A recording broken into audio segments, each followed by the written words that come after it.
Good evening, everyone. As the last people filter in, I'll start because I'm only the welcome, so it doesn't matter if you miss anything that I'm going to say. My name is Andrew Hiskins, and I'm the Manager of Learning Services here at the State Library. And it gives me great pleasure to welcome you all to the policy pitch presented by Grattan Institute and State Library Victoria. Tonight's topic is Mind the Gaps. What can we do about widening gaps in school education in Australia? This seminar is being held on the traditional lands of the Kulin Nation, and I wish to acknowledge their elders and them as the traditional owners of the land. And I also want to pay my respects to any other elders who may be present with us this evening. I'd like to give a warm welcome to you all, Grattan Institute members and staff, friends of the library, and of course tonight's speakers, Peter Goss, Melody Potts-Rosevere, Jeff Masters and Sonia Sharp. So tonight we are privileged to be hearing insights from 4 senior leaders in school education. Learning gaps between Australian students of different backgrounds are alarmingly wide and grow wider as students move through school. Our knowledgeable panellists will explore what this means in practice for young Australians, the economy, and for our society. They will also tackle the question of how we enable every child in every school to achieve their potential. And I'm very pleased that this month, Grattan Institute's attention has turned once more to examining school education. Here at the library, we are committed to bringing big ideas in education to national conversation.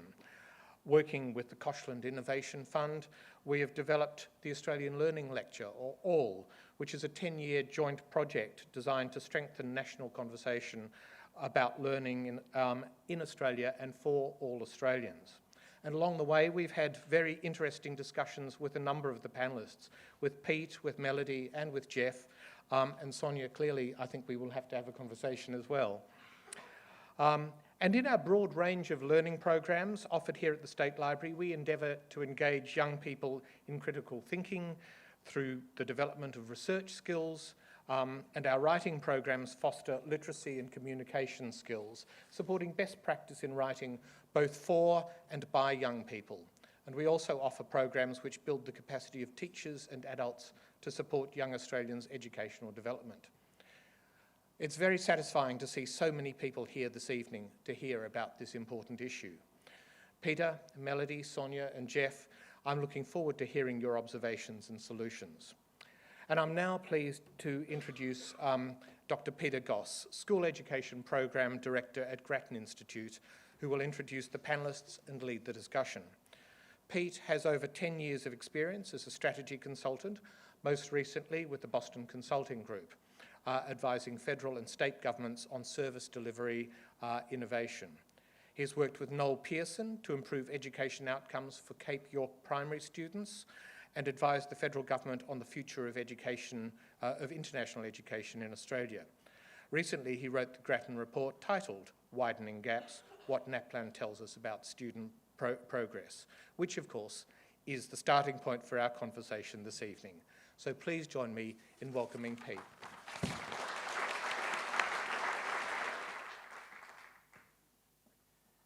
Thank you, Andrew, for such a warm welcome, and welcome to you all on what could have been a miserable day, but thank you for coming out tonight. We have about an hour and a quarter together, and I'll respect that time. Briefly, the way that the evening is going to run is that I will give a high-level overview of some of the findings that we had in the report that we called Widening Gaps, and then I will step into a more traditional moderator role and invite our panel members to make their comments. Education is a very topical thing in the election. It's one of the things that can set young people up for the future. When it's done poorly, people suffer. When it's done well, education can increase the opportunities that young people have in life, and the positive benefits can reverberate down the generations. That's what we're talking about, and the panel members are all very passionate about it. So if I could introduce, on the far end, we have Melody Potts-Rosevere, who's the founder and CEO of Teach for Australia. Melody's passion is to challenge education inequity, and that was inspired by her work in disadvantaged schools, also in Cape York. We've both worked with Noel Pearson, and in the USA. In 2014, Westpac and the Australian Financial Review named Melody one of the 100 women of influence in recognition of her contribution to combating education inequity in Australia. Next, we have Professor Jeff Masters, Chief Executive Officer of the Australian Council for Educational Research, or ACER. He has a PhD in educational measurement from the University of Chicago and has published widely in the fields of educational assessment and research. I read each piece that he writes, and he's written extensively on the challenges of education and the spread in the different achievement that lies behind some of what we will talk about tonight. His contributions to education have been recognised through the award of the Australian College of Educators Medal in 2009 and his appointment as an Officer of the Order of Australia in 2014.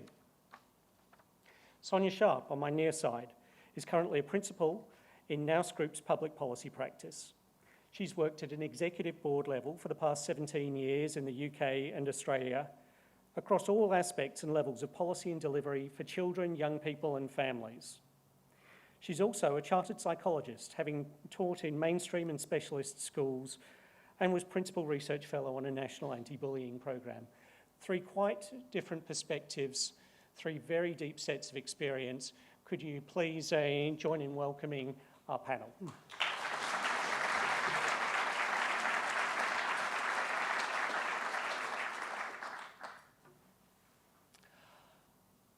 Mind the gaps. What to do about widening gaps in school education. We all know that there are differences in where students are at in their learning and where some of the outcomes are. In Australia, I think we're fortunate to have NAPLAN as a national test that can give us some real insight into what's happening at a national level. Now, on a day where students in years 3, 5, 7 and 9 have all sat NAPLAN, maybe they wouldn't all thank me. But I'm hoping that they've had a brief look at what the type of test it is, and then have gone in there, done their best, realising that there aren't personal consequences for them or their teachers, or indeed their schools. That's not what it was designed to do. But NAPLAN, linking information together across the broad bulk of the middle years of schooling and literacy and numeracy, these foundational skills, gives us an unparalleled opportunity to understand what is happening in Australian schools. It's also sometimes quite tricky to understand and interpret. And that was one of the reasons that we did this report, to try and understand in what we think are quite intuitive terms how well students are doing relative to one another, how much progress, how much learning they make relative to one another over time, and where those gaps go. Because after all, the purpose of schools is about academic progress. On the academic side, there's more to schools than that, of course, but on the academic side, it's about progress, it's about learning. A school can't choose how much its students know when they walk through the door in prep or in year 7, but they can, and the job of the teachers every day is to maximise that learning. So the report that we wrote is publicly available. You can download it. For those of you who like the social media, you can tweet this, and these will come up again at the end. Let me take you through very briefly some of the highlights of that report. The first one was to look at what is the spread of student achievement in our schools. So let me take you through what we've got here. We've got along the bottom the years 3, 5, 7 and 9, the 4 years when students sit NAPLAN. Up the left-hand side, we have the measure that we translated NAPLAN scores into that we called equivalent year levels. And then for each year level, we looked at where does the bulk of students sit. And so the orange bar is the middle 60% of students from the 20th percentile to the 80th percentile. This is not the extremes. What you can see on this chart is that in year 3, we found that there was a 2.5-year gap between the 20th percentile and the 80th percentile student. That's a lot. 2.5 years. But that gap grows to 4.5 years, 5.5 years, and 5.5 to 6 years in year 9. Within any school, the two dots which represent the bottom 10th and the top 10th, there's up to a 7-year gap in the equivalent level at which we estimate the students are functioning based on the NAPLAN data. That makes the job of the teacher tough. But if that isn't recognised, the students that are well ahead are not going to be learning much and will be bored. The students who are well behind will not be learning much because they'll be lost. The second thing that we found when we looked through this data was that national minimum standards are set too low. So what we have on here is the equivalent year levels along the bottom and then the NAPLAN scale scores, and that orange curve is the performance of the median student in Australia. This is like the classic height for age chart that we have for kids, but just the 50th percentile line. When we read off that from the national minimum standard, the threshold above which we say students are at minimum standard or below which they're below it, and then go down, what we find is that in numeracy, the national minimum standard cutoff is slightly below the average level of a year 5 student. What does that mean? That means that when we tell ourselves as a nation that 90-something% of our students are performing at or above national minimum standards, what we're actually saying is that 90-something% of our students are no more than 4 years behind the average of their peers. That's not good enough. We've called publicly for that to be raised, and ACARA is well aware of this and are looking to put in higher level standards, because you can't aim high if the bar is set too low. What about gaps between students? That's talking about the spread between individual students. But some of these gaps are predictable on known factors to do with the student's background, the education level of their parents, where they come from, what school they go to, where they live. And what we found with our approach is that when we looked at the parental education levels, either for those students who had parents who had a degree or more, a university degree, the top line, or the bottom line had maybe finished year 12, maybe had a TAFE certificate 1 to 4. In year 3, the gap was about 10 months on average. That's a chunk in year 3, but by year 9 it was 2.5 years. When we broke it into what school the students went to, the gaps were much bigger.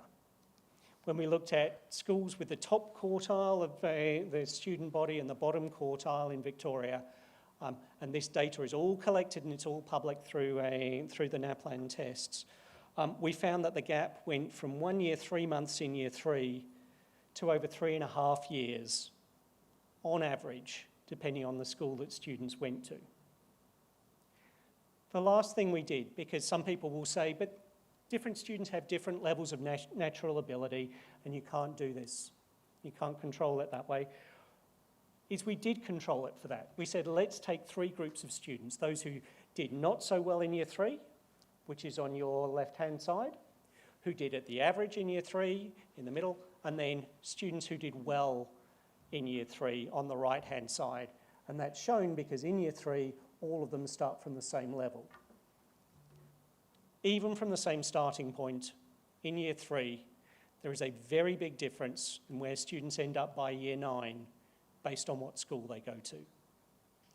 The biggest relative losses are for the bright students, those who are at the 80th percentile in year 3.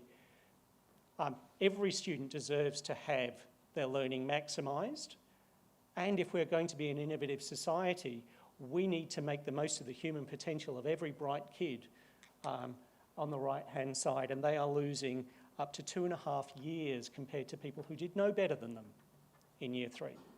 That is not what I would call a fair go. In Victoria, this plays out as it would in Australia across depending on where you live. The darker the colour, the greater the relative progress. So you can see in here, the inner eastern suburbs tend to make the most progress. We don't want to have a postcode lottery of how well people do in school, because NAPLAN, for all its limitations, has some predictive power for what's going to happen in later life. So these are some of the challenges that we are facing. What I'm going to do for the remainder of tonight is we're going to talk a little bit about what does this mean? Let's try and put a human face on it. The second question will be, what do these gaps mean in, so the first one, does this resonate? The second one, what do these gaps mean in practice?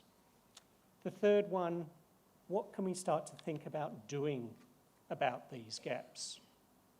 And then we'll have time for audience questions. I've had many audience questions submitted, well over 20. I've been able to incorporate about half of them into the questions that I will ask the panel, but I'll save as much time as I can for questions at the end and make sure we still get out of here at 7:15. So I'm going to start with Jeff. Jeff, you wrote a great article last year about the big 5 challenges in school education, 3 of which seem very relevant here. Reducing disparities between Australian schools, promoting flexible learning arrangements focused on growth, and we'll return to that one later, I think, and identifying and meeting the needs of children who are on trajectories of low achievement. Let's focus at this stage on the first challenge. In a couple of minutes, what are the main factors that contribute to the disparities between Australian schools? Thanks, Pete. I think this is an important general question because there is evidence within Australia, particularly through our participation in the OECD's PISA program, that disparities between Australian schools have increased recently. So what that means, as I interpret it, is that it's becoming increasingly important in Australia which school students go to. How they perform depends on which school they attend. And I'm drawing here on analyses that my colleagues John Ainley and Evelyn Gebhardt undertook in their report, Measure for Measure, looking at data from 2000 through to 2012. And what we can see there is that over that 12-year period, there was a steady increase from 20% to 28% of the variance in student performance being between schools. So our schools appear to be becoming more different. And what John and Evelyn also observed is that it's not just that our schools are becoming more different, those differences are increasingly related to socioeconomic background. So in terms of what we can do, one thing we know is that government policies do make a difference when it comes to disparities between schools. And we know this because you can see it at the extremes. If you look at a country like Finland, in Finland, and I'm not advocating this, but it's government policy, in Finland there are relatively few private schools. Private schools are not able to select the students that they admit. They're not able to charge additional fees. And the consequence of that is that Finnish schools are very similar to each other. It doesn't matter much in Finland which school a student goes to. In fact, I said our percentage has increased from 20 to 28%.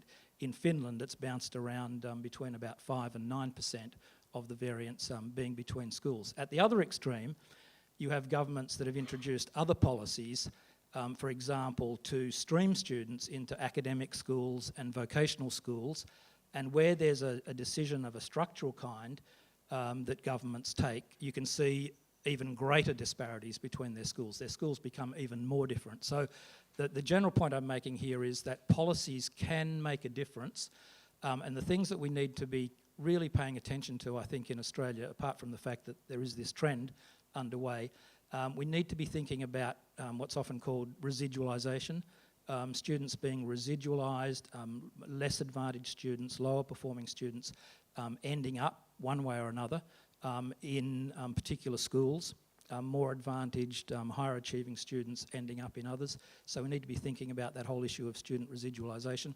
We need to be thinking about how we ensure that high quality teaching is occurring in all schools and that we don't end up with less able teachers being shuffled, and I'm told that this is an anecdotal comment rather than a research-based comment, but teachers ending up in lower performing, less advantaged, harder to staff schools, less able teachers ending up in those schools. So we need to be thinking about that, and obviously also that applies to leaders. So we need to be ensuring that high quality leadership and effective school improvement practices are being implemented across all our schools. And I think policies are able to address, to some extent, some of those issues. So in some ways, having chosen a way in which we have three sectors and that has evolved historically, and recognising that that is a reality in Australian schooling, then there are still a range of things that we can do on a policy level to remove the disparities. I think that's the point. We need to be looking at what we can do from a policy point of view within the constraints of the current system. And I believe there are things that we can be doing. And we certainly need to be paying attention to what's happening, the trend that's occurring in Australian schools. So one of the ways of doing that, maybe not at a policy level, is to work within the current system and try and infiltrate it in some ways, in the best possible ways. Melody, Teach for Australia was set up in large part to address these gaps by getting talented young people into classrooms focused on disadvantaged schools. Can you talk to me about how much is it the person in front of the classroom and how much is it about broader factors like the culture of the school or factors in the school gate? What's happening in some of these challenged schools? So the good news is you've given me the easy question, because it's clearly all three of those things. It matters who's in front of the classroom, it matters the context of the school in which they're in, and it matters very much what the students and the community are presenting, if you will, at the school gate. But I guess the underlying premise that informs our work at Teach for Australia is that the quality of the teaching that occurs in the classroom with students can have a transformative effect, even when you control for the school environment, and we exclusively work in disadvantaged contexts and often more residualised contexts. So, you know, in the work that I've seen our 420 now teachers do across 96 schools, ranging from Metro Perth to Tennant Creek to regional and urban Victoria, we see across very different contexts teachers able to have pretty remarkable results. So, you know, a year and a half worth of literacy gains and 6 months worth of time and testing and assessment to account for that.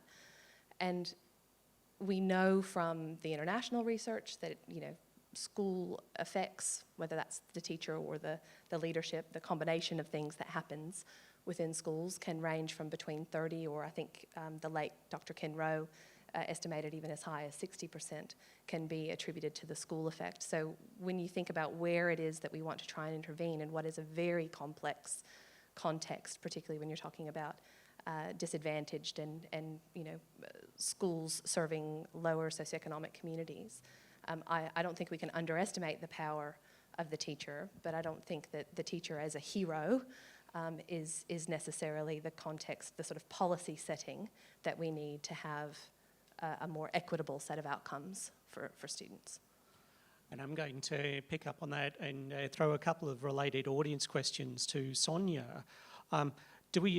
Given that some kids are living very tough lives, do we expect or have evidence that the effect of disadvantage can be nullified through school leavers, or do we expect there will always be some gap?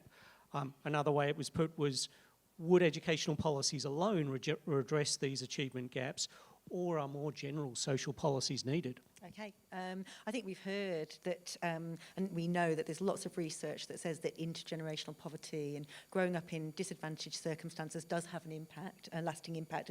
And from your presentation earlier, you know, we know that disadvantaged individuals can achieve less, and that schools that work in highly challenged communities can struggle to raise attainment and achievement. We know that those gaps grow as children get older sometimes, and also we know that it has a long-lasting impact.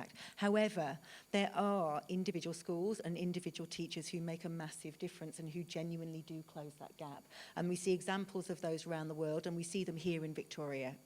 There's plentiful evidence to show on an individual school basis or an individual classroom basis, people do make a difference. And those individual schools and individual teachers seem to have some things in common. They, first of all, have a belief that it's effort rather than ability that leads to success, and they organise themselves in order to leverage that to maximum impact. They also invest in incredible intensity of attention in terms of the individual student and individual learner, who they are, where they are in their learning, and what they need to do next. And they engage them in that conversation and their families in that conversation wherever possible. They make learning fun and exciting. And so people have the whoopee factor when they're coming to school, and they leave nothing to chance.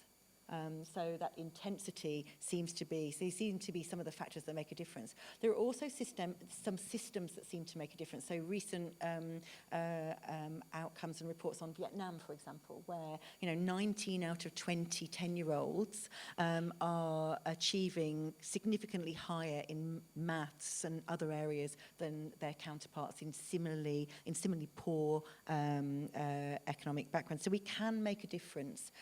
The question is how do we extend that? How do we make sure that that is the case for every child, not a postcode lottery depending on which is your local school?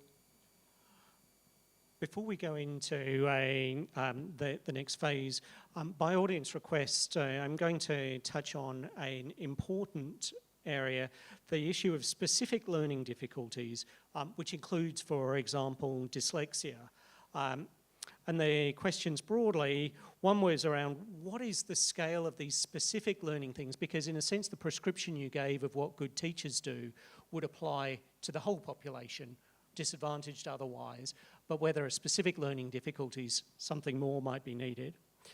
And then specifically, why is there inertia to change when there's pretty credible educational research about what are the evidence-based practices that help children to learn literacy with these difficulties? So Sonia, you're the psychologist. Here you go. Okay, right. My pet subject.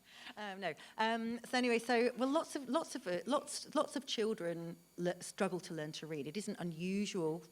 Learning to read is difficult, but most of us have forgotten that by the time we get to our age, because the majority of the population are relatively fluent readers. But there are some children who struggle for a range of reasons, and dyslexia is one of those. So different neurological networks and connections that mean that our experience of learning to read takes a different route way and can be much more challenging. And that challenge can persist throughout our lives. The question was about the extent of it. So around about 20% of children will experience some difficulty in learning at some stage, sometimes temporary, sometimes a little bit longer term. And about 10% of children, I think in Australia, are estimated to have specific learning or literacy difficulties of the dyslexia type. And there's lots of things that underpin that. So say, for example, the incidence of language processing difficulties is emerging as a key issue in terms of affecting literacy development. And also we know more now about the impact of trauma and early childhood disturbances on learning progress as well. There's a whole range of reasons why children face difficulty. So this seems quite technical. To what extent does every teacher need to be able to do this? To what extent is it beyond a reasonable expectation of a teacher? I think every teacher needs to know how to work with children across the range of ability, and many teachers do that. Why is it difficult? Why is it challenging? And I think the question is about why do we seem to be ignoring the evidence base that's available there? I think that teachers, and most of the teachers, in fact all of the teachers I know, really try hard to do the best job they can for the children that they work with on a daily basis. But the information around literacy in particular is confusing. It's full of mythologies, and depending on when you trained, the perspectives may have been very, very different. So this is an area where understanding has developed enormously, but if you trained 10 years ago, 15 years ago, 20 years ago, you might have a very different approach to current. And also, literacy is an area that's full of polarised views. So making sense, removing the clutter of information around what works and bringing it down to some simple things that you can use in your classroom, that's what we've got to do. And the evidence base is there, and we do need to apply it. So remove the clutter, make it very clear, and then some additional training. Absolutely, definitely. Bring people up to date, bring people up to speed. Anyone else want to add desperately to the issue of this very important issue?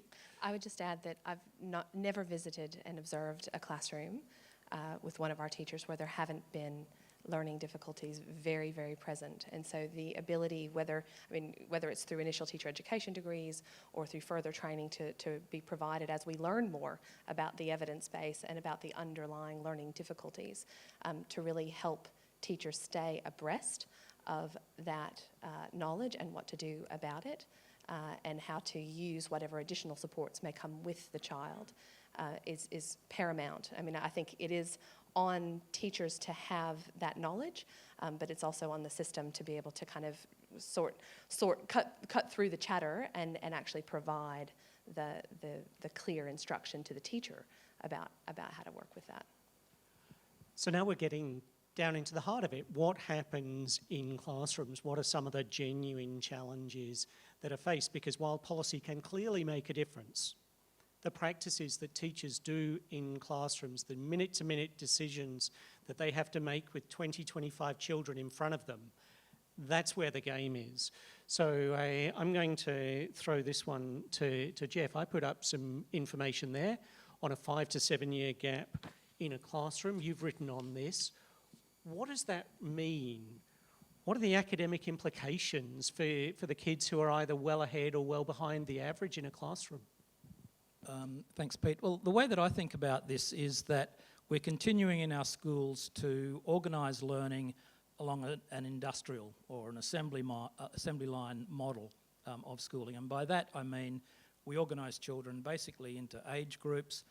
We march them from one station along the assembly line to the next, from one year level to the next. We deliver them the curriculum that somebody's judged to be appropriate for that year level.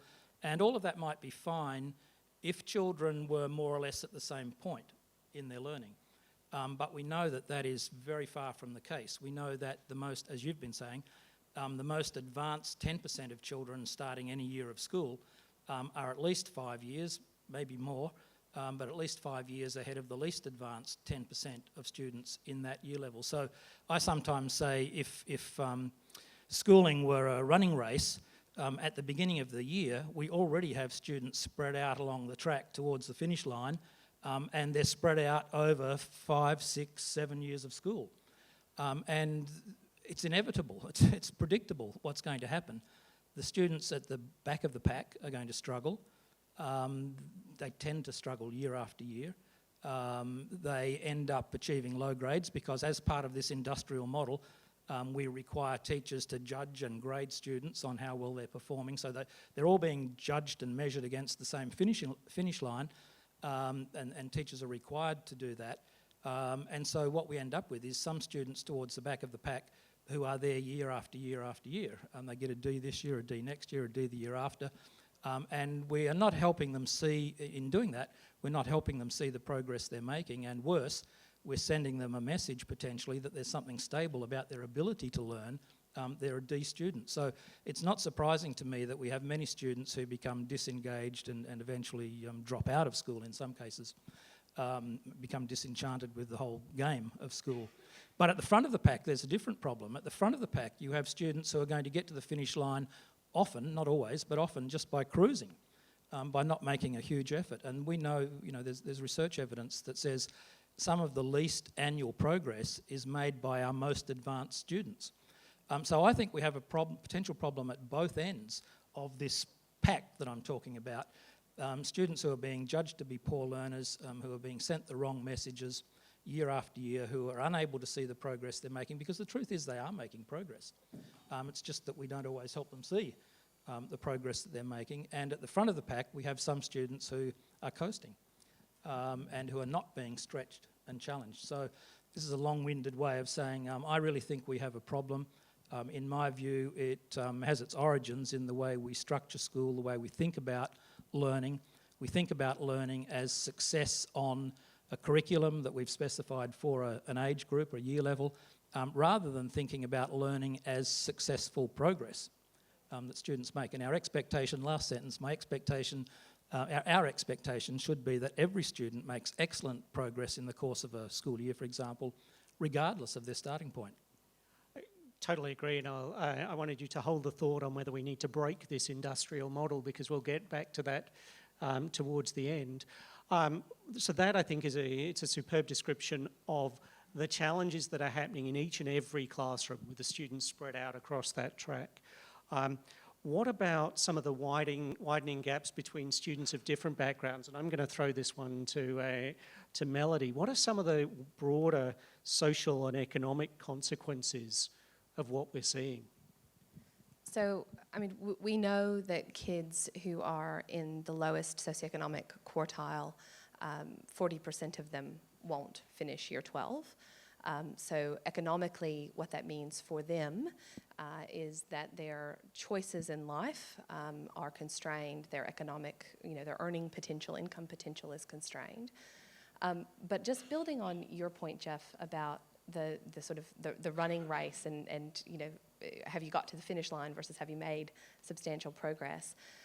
I think both for kids who are behind and for actually those, as you pointed out, Pete, who are at the top, the challenge that I think is most concerning is an orientation to learning itself.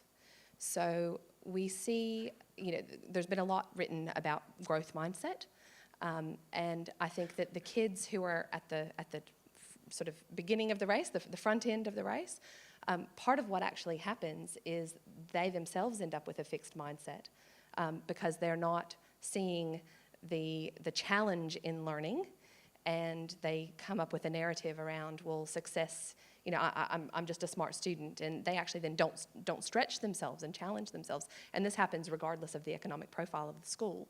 And the kids who are behind really struggle with confidence and with a sense that, year after year, D after D after D, that we're not helping to construct a narrative about what learning is, and that learning is a process, and that learning is something that you can celebrate and see. And so the social consequence of that, I think correlates very highly, and we've seen this, and we've sadly seen the conversations that our teachers are having with their students around suicide and dropping out of school and feelings of worthlessness.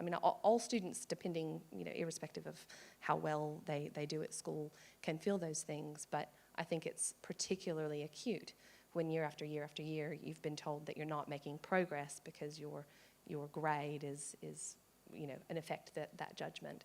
So working with teachers and with students to cultivate more of a mindset of learning is a muscle and not a grade, I think is critical to making sure that they'll either stick with it and have the outcomes that year 12 then means they're more likely to be able to have later on in life, but also just avoid some really disastrous personal consequences. Thank you. It's sobering. This is happening in Australian schools, but there are some things that can be done about it. We've discussed the problem for a while now.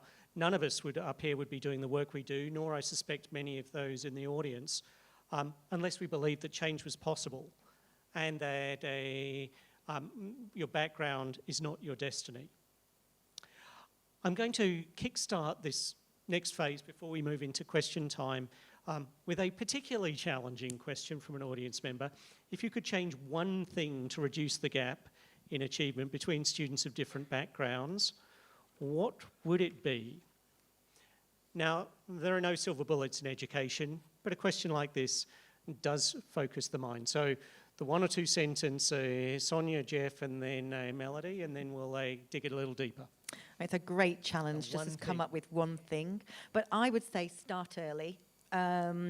Invest in high quality, full day, preschool, early years learning. And my reason for that is that we know that makes a difference, and we're seeing that come through in the data here in Australia. If you look at the work of Colette Taylor, we can see how, and it's got to be quality, so really high quality early learning. Fantastic. We should have talked about this before we started because that was exactly what I was going to say. We know that the achievement gaps that exist by year 3 were there at the time children started school, and many of them were there long before they got to school. We know through the Australian Early Development Census that we have something like 60,000, 22% of children in their first year of full-time school who are judged to be developmentally vulnerable in at least one of the domains of the AEDC. So we have children who are starting school behind their cohort often, vulnerable, at risk of being locked into trajectories of long-term low achievement. And I think if we're going to address the gap, the time to address it is as early as possible. So I'll be contrarian and kind of go to the other end, because most of our work is at the secondary context, and to say that in primary school it seems as though you are learning to read, and reading is critical to then concepts around computation and math, numeracy. But in high school, it's expected that you are reading to learn. And if we look at what you put up on the PowerPoint earlier, Pete, the idea that those gaps are widening over time, I mean, I think there's absolutely evidence to say we need to invest early, and earlier intervention is better. But I would also suggest that something is happening, even if your starting point is the same, that's widening that gap. And so what is it that we're doing to intervene later on at critical junctures? And one of the things that I would like to see is an increased focus on, for secondary teachers, on core literacy and numeracy pedagogy and instructional techniques to help those, whether it's the teachers or it's other supports that are created within the school, to help those catch up as quickly as possible in year 7. So I think, yes, let's try and, but I don't think we're always going to be able to solve it from the beginning, and I think we've got to have really, early and intense at the sort of year 5, year 7 mark in order to try and level the playing field if it has widened in the meantime. Thank you. More than one sentence each, but these are complex things. And I'm going to take Chair's prerogative and put one in myself, because I would agree with all of those, but a way of doing it is to start to shift the mindset. We hear a lot about autonomy and accountability as a way of improving schools. It's not clear that they improve schools. Schools need a degree of autonomy. They certainly need a degree of accountability. But I would want to shift the emphasis to helping teachers take the responsibility for maximising the progress of their students' learning, doing that in a way that's responsive and that is rigorous. So actually helping give teachers the tools to be able to understand and put this progress focus into practice. So there we go. Let's dig a little deeper, and we need to keep the answers short as we can. From Sonia, let's go then into some of those strategies. An audience question. Over and above funding, not just throw more money, what would limit the gaps from widening, gaps between students from widening from that sort of middle primary to middle secondary, sort of the ages that Melody was talking about? Okay. I think the bottom line is great teaching in every classroom every day. And of course we could unpack that, but we haven't got time at the moment. But I guess I'd pull out 4 things that we know do work. We know that literacy is really important. I absolutely concur with everything that Melody was just saying. And we know as well that it's really important that every child is as articulate and literate as they are able to be, and I would add in numerate as well, by the age of 8, and that we continue to work on that for those young people for whom it is harder or whatever reason. They need to continue, as you've just mentioned. I think engagement is really, really important. And I think as part of that, if every young person before the age of 13 was actively and positively engaged in some element of school life or community life, not necessarily to do with academic learning, can be to do with any kind of learning and experience, that would make an enormous difference in terms of connectedness, because we know connectedness matters. I think it's really important that individual teachers, groups of teachers and whole school staff are I would say, up close and personal when it comes to learning and individual students, that they really do know their children as individuals. They do target the teaching very much along the lines of your previous report in terms of targeted teaching, and that there's a pit stop mentality, which means that we identify early signs of things not quite working right, and understand that many children, they will stumble in their learning for whatever reason, but that we're very prompt to take action, that we do something about it, we notice it, and we do something about it very swiftly. And finally, that in terms of that middle primary to middle secondary, that we smooth the transition. We make it so much harder for children than it needs to be, and probably, going to your point, Jeff, that we need to be a little bit more radical and a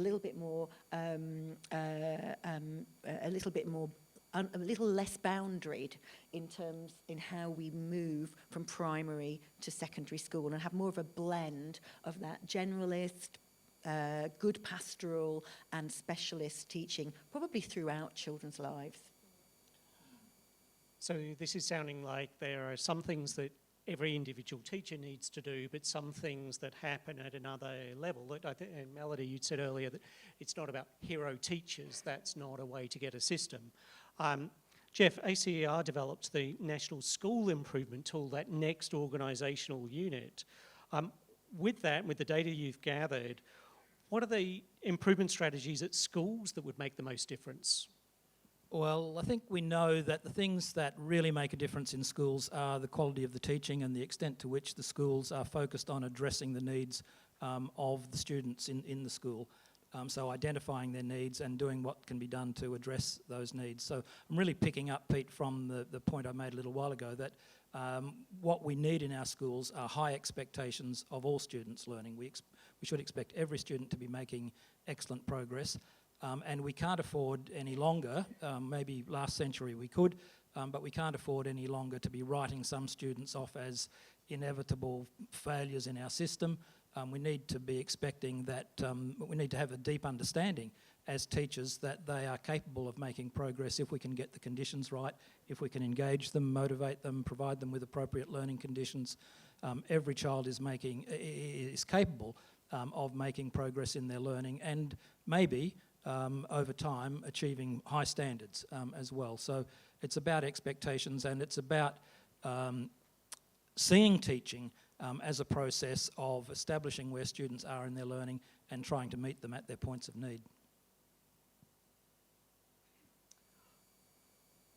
To Melody, what needs to change in the policy level and the system level to enable every school to be working in the ways that are well documented in a number of different places to support them? The systems can't do it.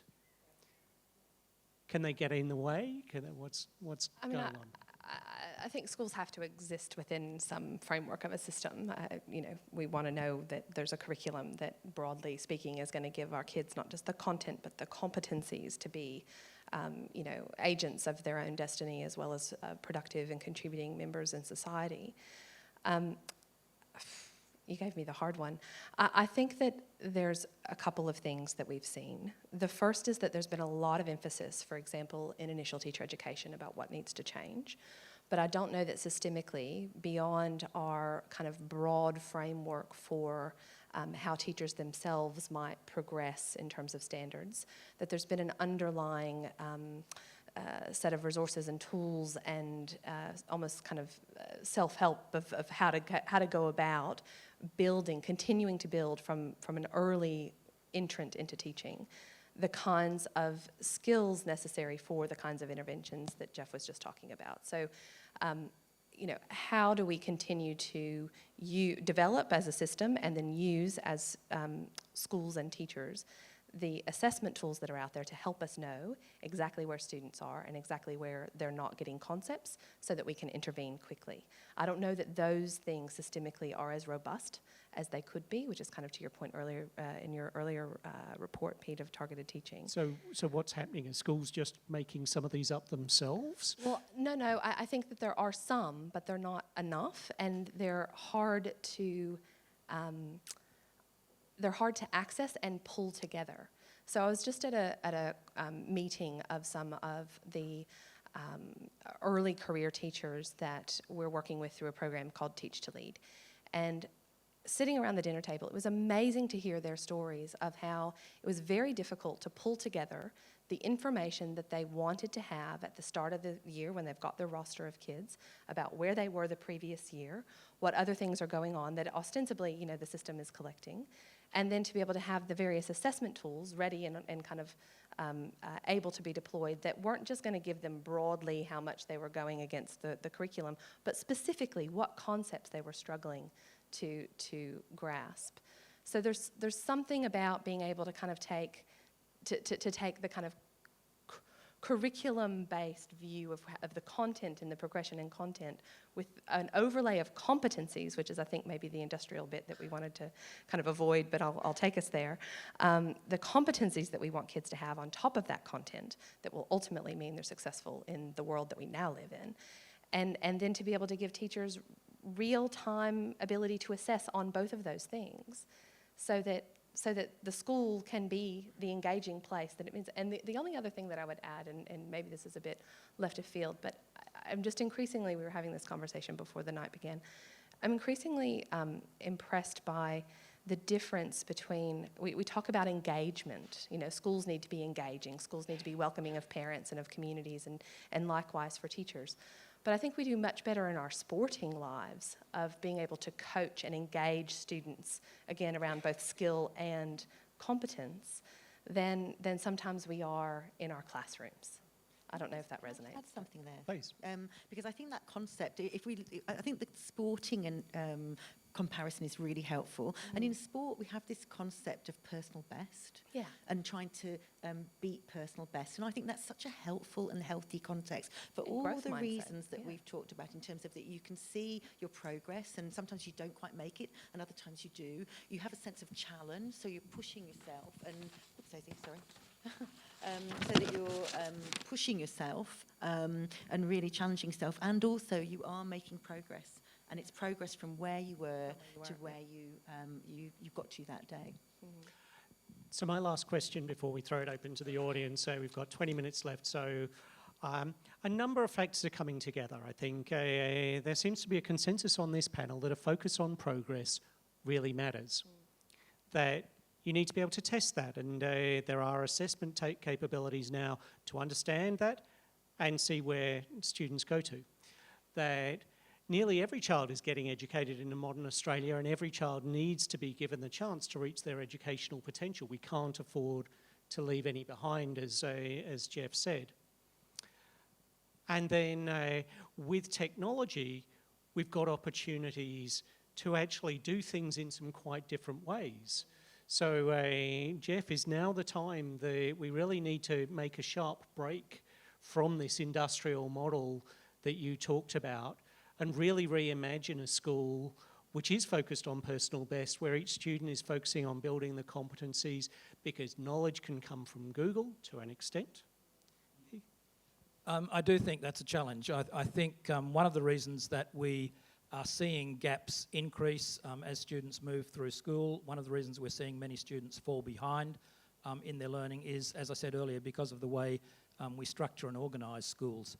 And I think what we need to do is we need to be rethinking how we think about learning, how we think about learners, how we think about the curriculum, how we think about teaching, assessment, reporting, the whole game. And by that, just very briefly, I've already said what I mean by learning. Rather than judging the quality of learning in terms of someone's expectations of where you should be given your age, think about learning as the progress that you're making and judge learning according to the progress you're making.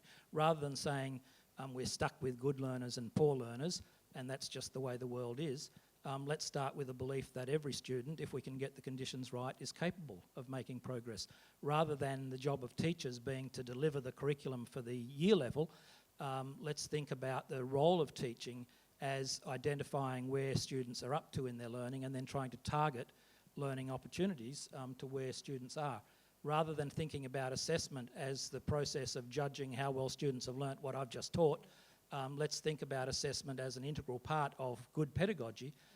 It's about as I said, establishing where students are, diagnosing the difficulties that they're having, and then meeting their needs in the best ways possible. And when it comes to reporting, rather than thinking about reporting as judging and grading on how well you've performed on the year level expectations, let's try to, and this is difficult, but let's try to be innovative and think creatively about new ways of reporting that would indicate to students and parents where individuals are up to in their learning, what that means in terms of the support that might be provided for further learning, and let's think of ways of sharing with students and parents the progress that's being made. So I think, and the curriculum similarly, rather than just thinking about the curriculum as a body of content that needs to be taught to students of a particular age in a particular year level, let's think about the curriculum as a roadmap with students of different ages being at different points on that roadmap.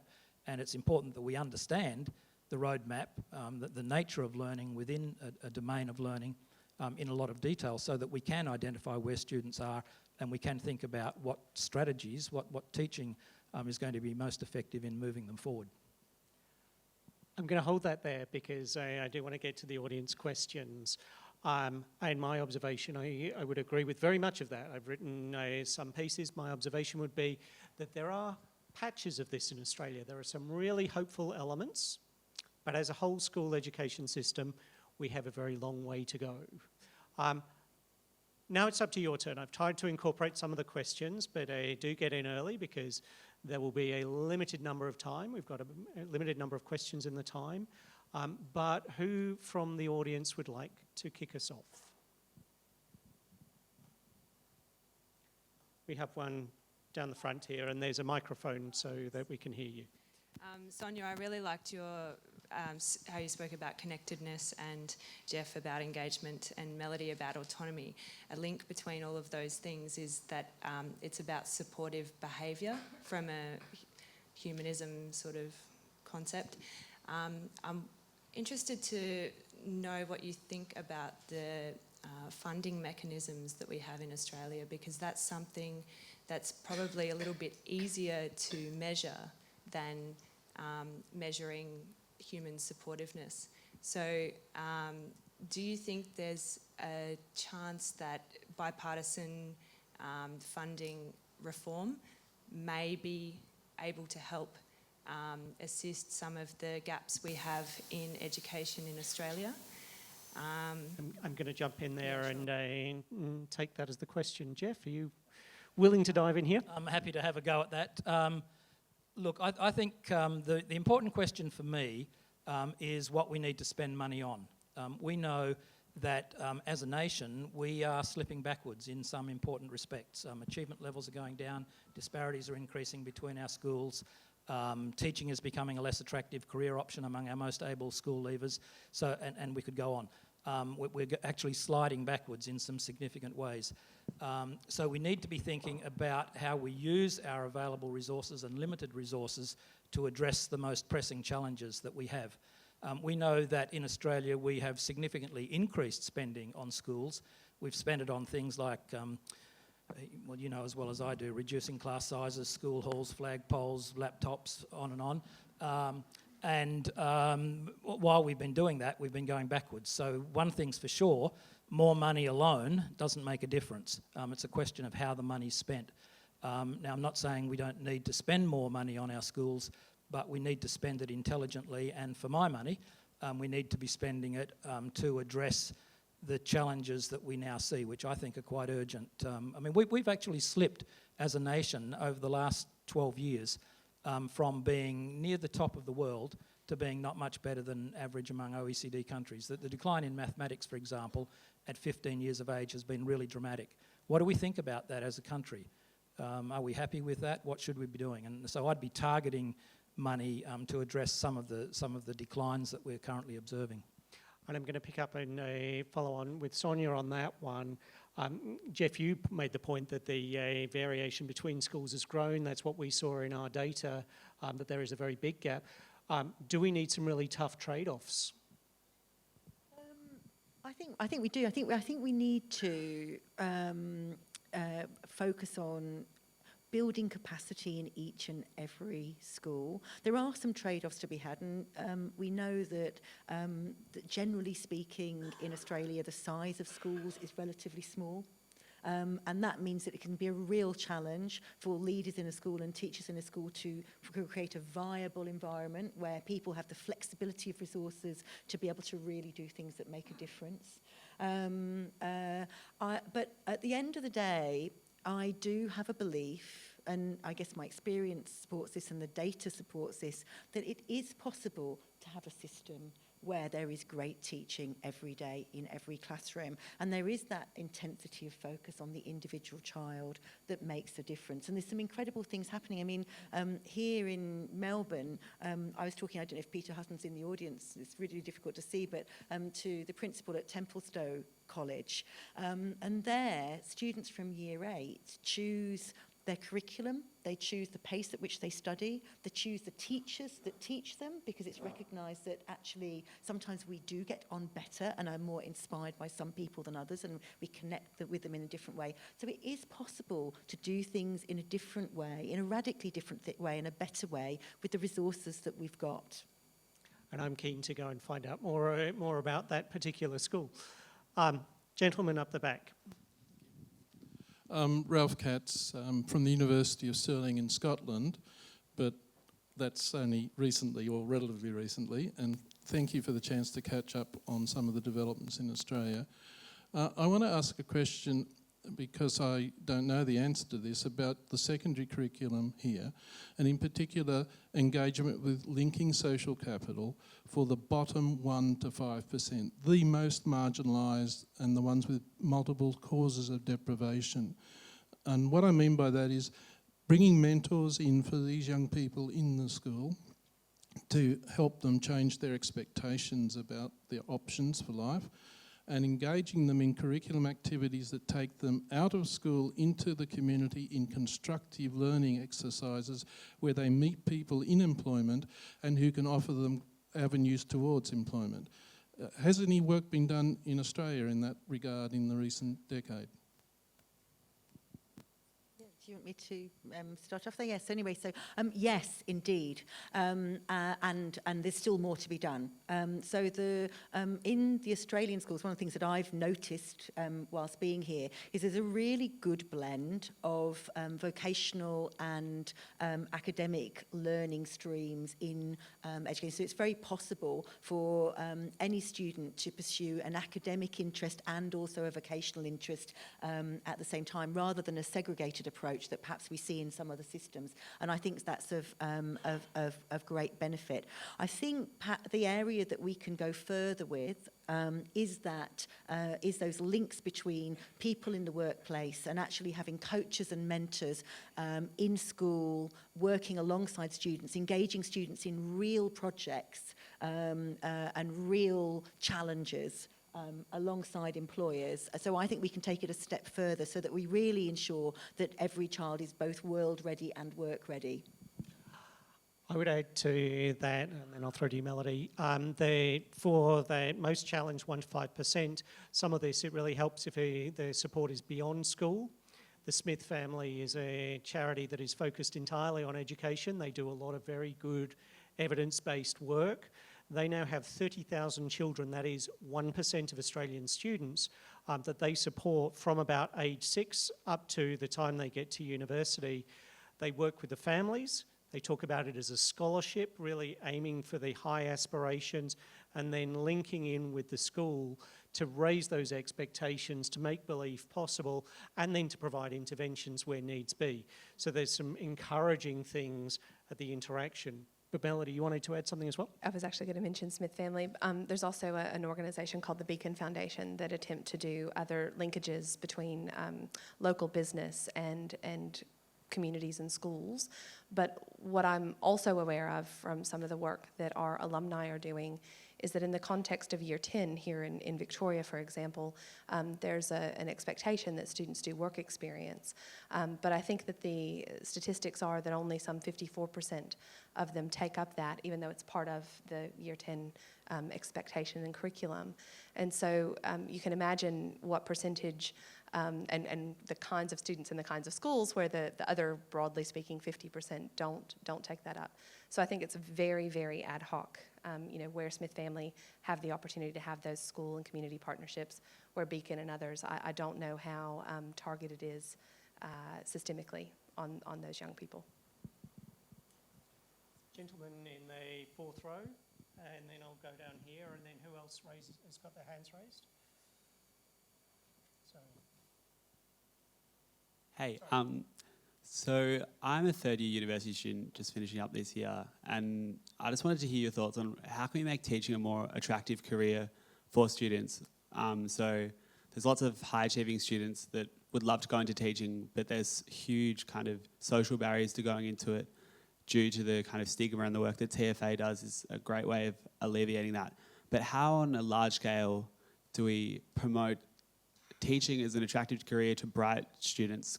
Because I don't think there's something inherently wrong with it. I think there's some policy things we could do, and I'd love to hear your thoughts. Melody, start quickly, but don't talk your own game too much. I will, fair enough. I actually think more broadly we need to be celebrating it. I mean, the number of times that you hear, sadly, teachers telling students, don't do teaching, don't waste your ATAR. I don't think that happens universally, but it certainly happens too much. Teaching is a career where you can have immediate impact, you can be developed and stretched, you can have responsibility and autonomy and all those things. I actually think it's got all the things that graduates wanting to make a difference can have and do and want in whatever job they're pursuing. We just need to celebrate that as a society, irrespective of TFA and our work on campuses. Celebrate it more. Jeff? One of the things we know internationally is that countries can get onto a spiral, either a downward spiral or an upward spiral. I think right now we're on a downward spiral in Australia.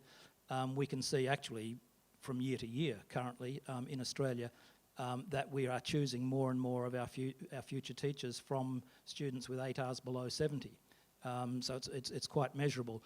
And what the McKinsey study of a few years ago found was that if countries can get on an upward spiral and attract more able people into teaching, then that creates an environment in which even more able people are selected in. So it's hard for us in Australia often to even imagine that teaching could be as attractive as medicine and law and engineering and so on.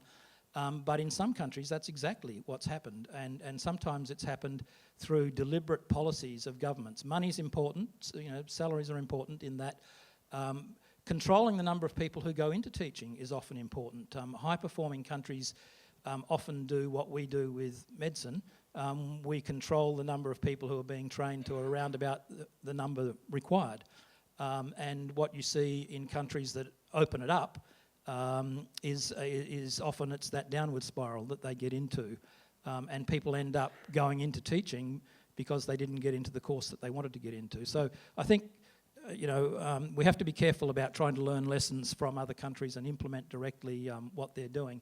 But it is interesting that there are countries like Finland and Singapore that are selecting only 1 of 10 applicants to teaching, that are drawing their teachers in a couple of countries from the top 10% of school leavers.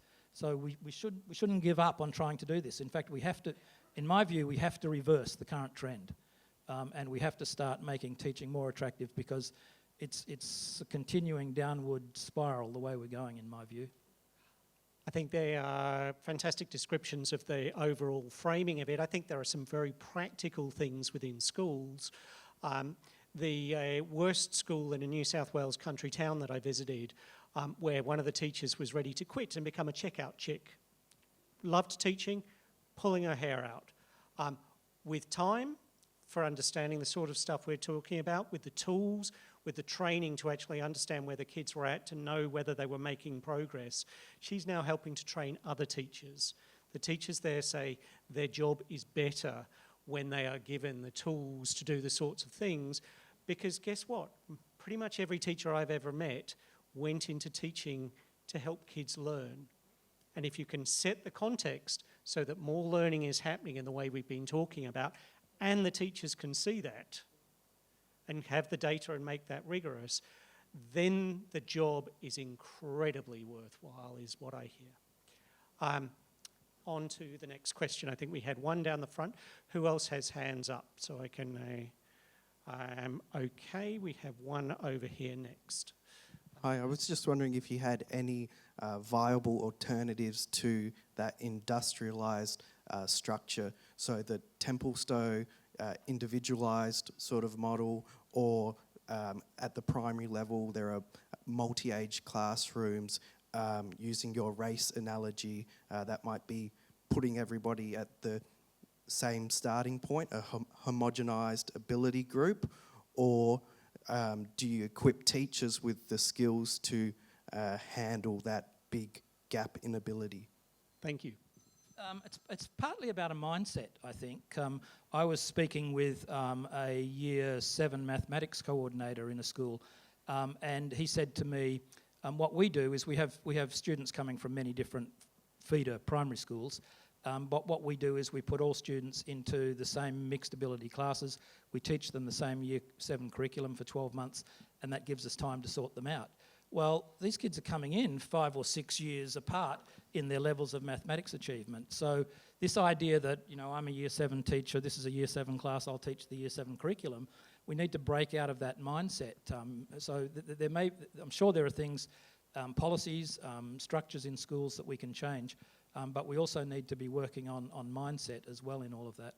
And Very brief, yeah, please. that's right. And there are some really exciting models of education emerging, with some very different, particularly using technology. So there's, micro schools who are doing things very, very differently and really breaking the traditional mold. And I think that using technology, so say for example nowadays we can this face recognition that can read emotions, and you can have and understand how people are feeling, whether they're engaging. There's some amazing work on feedback and engaging students in really coaching their teachers in how to be the best teachers. So there's some good alternatives emerging, and I think we need to evaluate those, learn from them, and share that.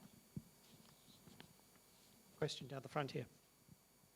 Just following up on something you said earlier, Jeff, about, and I'm a little bit concerned that we are easily playing into the hands of governments that might be looking for an easy way to justify cutting funding or not increasing it to schools.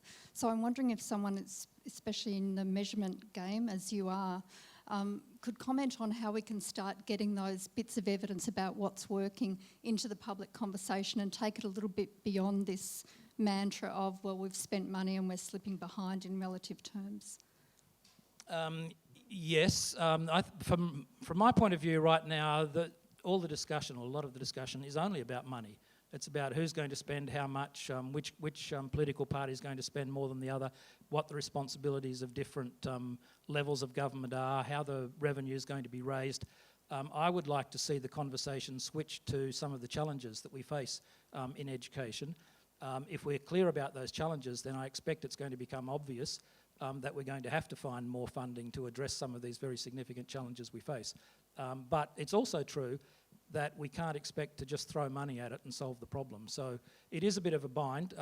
People could interpret what I've said as, okay, we don't need to spend more money, we just need to spend what we currently spend in a smarter way. And that's no doubt partly true, but I'm not arguing that we don't need additional resources to be able to meet the challenges that we now face as a nation.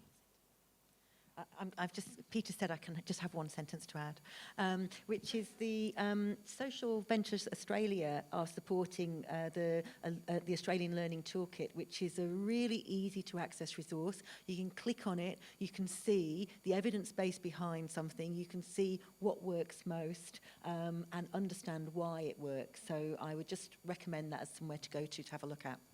And I would add to that roughly 1 in 3 UK students are involved in a clinical trial of a randomised trial of some sort. It is actually possible to do really rigorous work and to look at cost benefits. Ladies and gentlemen, you've been very, very patient. One of the commitments that we make to you is that we will get you out on time. And that means that my apologies over here that I won't get to your question.